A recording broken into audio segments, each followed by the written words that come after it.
그러면 계속해서 국민의힘 입장을 듣도록 하겠습니다. 지금 국민의힘 원내수석을 맡고 있는 송원석 의원이 화상으로 연결돼 있습니다. 의원님 나와 계시죠? 예. 네, 안녕하세요. 예, 안녕하십니까. 송원석입니다. 예, 오늘 투표 결과 찬성 139표, 이재명 대표 체포 동의안 반대 138표입니다. 이탈표가 민주당 상당히 많았고요. 표수로만 놓고 보면 찬성이 더 많습니다. 예상하셨습니까?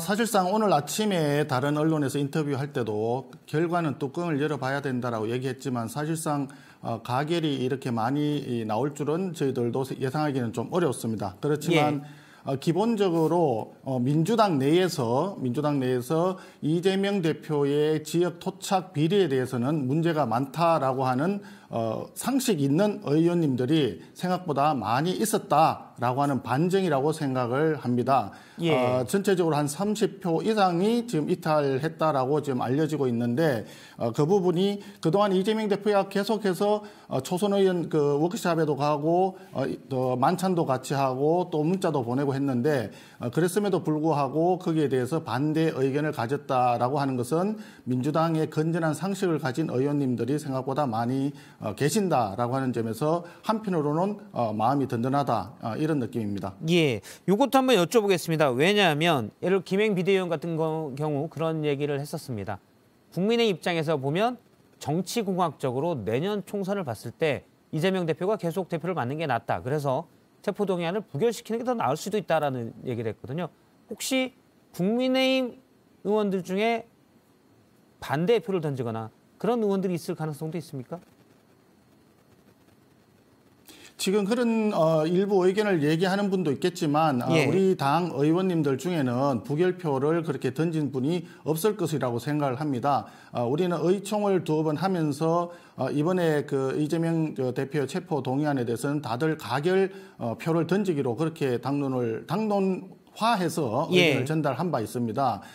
그렇기 때문에 그런데 또 한쪽 측면에서 이재명 대표 체포 동의안을 부결시키는 것이 유리할 수 있다라고 하는 것은 정치공학적인 접근인데 잘 아시다시피 정치공학적인 접근은 민심을 확보하는데 일정 부분 제한이 있습니다. 제약이 있기 때문에 정치공학적인 접근으로는 민심에 다가서기 어렵다라고 하는 점이고 여론조사 결과에서도 이재명 대표의 부분에 대해서는 지역 토착 비리에 대해서 구속이 필요하다라고 하는 의견이 구속이 필요하지 않다라고 하는 의견보다 더 많았거든요. 그런 점에 봤을 때는 이것은 상식과 공정과 법치주의에 맞게끔 판단하는 것이 타당하다 이렇게 생각을 하고 그런 점에서 오늘 표결 결과는 부결은 되었지만 가결이 한 표가 더 많았다는 점에서 굉장히 의미 있는 그런 표결 결과라고 생각을 하고 이재명 대표에 대해서는 정치적인 사망 선고가 아닌가 이런 의견들이 많은 것 같습니다.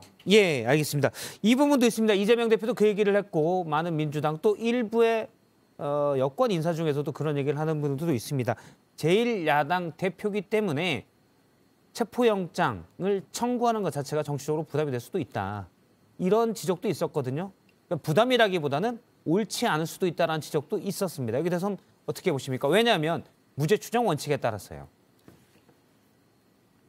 제1야당의 대표이기 때문에 영장을 청구하지 않아야 된다라고 하는 의견에 대해서는 견해를 좀 달리합니다. 대한민국의 법치주의는 헌법과 법률에서 아주 명확하게 규정이 되어 있는데 지위 고하를 막론하고 죄가 있는 곳에는 당연히 무죄 추정의 원칙과 관계없이 영장에 의해서 구속영장을 청구할 수가 있는 거거든요. 구속영장을 청구하는 대상은 범죄 혐의가 상당하다고 인정이 되고 주거가 부정하거나 도망칠 우려가 있거나 증거인멸 우려가 있으면 그중에 하나라도 있으면 구속영장을 청구하는 것이 당연한 법치주의의 결과라고 저는 봅니다. 알겠습니다. 그리고 대한민국 헌법과 법치주의 하에서 대통령 2사람도 구속을 했고 감옥에 갔다 오지 않았습니까? 그런 점에서 제1야당 대표라고 해서 구속영장 청구할 수 없다는 논리는 수긍하기가 조금 어렵다고 봅니다. 그 부분에서 민주당에서 또 이 주장도 하고요. 오늘 저녁에 김건희 여사의 주가 조작 혐의 의혹이죠. 의혹에 대해서 특검을 촉구하는 철야 농성을 벌인다고 했습니다. 이재명 대표도 도이치모터스 주가 조작 의혹 관련해서 이 얘기를 많이 주장을 했거든요. 여기 대해서는 어떻게 보십니까? 왜 동등하게 수사하지 않냐라는 핵심입니다. 범죄 혐의가 동등해야지 동등하게 수사를 한다고 생각이 됩니다. 도이치모터스 관련한 주가 조작 의혹에 대해서는 지난 정부에서도 수사를 했지만 전혀 혐의점이 발견되지 않았기 때문에 그동안에 기소가 되지 않았던 것으로 저는 알고 있고요. 최근에 와서 그 부분에 대해서 이제 재판도 나왔지 않습니까? 그 부분에 대해서 이미 기소하기에 소멸시효가 지났다라고 하는 판단도 있었고, 앞으로 그 부분을 계속적으로 수사를 한다고 하더라도 지난 정부에서 그 많은 검찰에서 시간과 노력을 들여서 수사했던 만큼 혐의점을 발견하기는 쉽지가 않을 것이다 라고 생각을 하고, 오늘 이재명 대표의 체포 동의안이 부결은 당내에 여러 가지 있을 수 있는 내용이랄까요, 그 부작용 이런 것을 극복하기 위한 어떤 정치적인 방편에서라도 김건희 여사의 특검을 주장하는 목소리가 높아지지 않을까 하는 생각이 듭니다. 그러나 그것은 정상적인 민주당의 의사는 아닐 것이라고 저희들은 생각을 하고 있습니다. 알겠습니다. 오늘 말씀 송원석 의원님 여기까지 드릴 텐데요. 하나만 제가 정정을 하겠습니다. 왜냐하면 앞서 말씀 중에 그러니까 김건희 여사의 주가 조작 의혹이 있는 부분에 공소시효가 다 지났다고 했는데 2단계 통장이 활용된 부분에서 2단계 조작이 있는 부분은 공소시효가 지나지 않았다고 1심 재판부가 얘기한 바가 있습니다. 이것만 제가 정정을 하도록 하겠습니다. 저는 1단계 부분을 말씀드린 겁니다. 알겠습니다. 송원석 의원님 말씀 잘 들었습니다. 고맙습니다. 네, 감사합니다.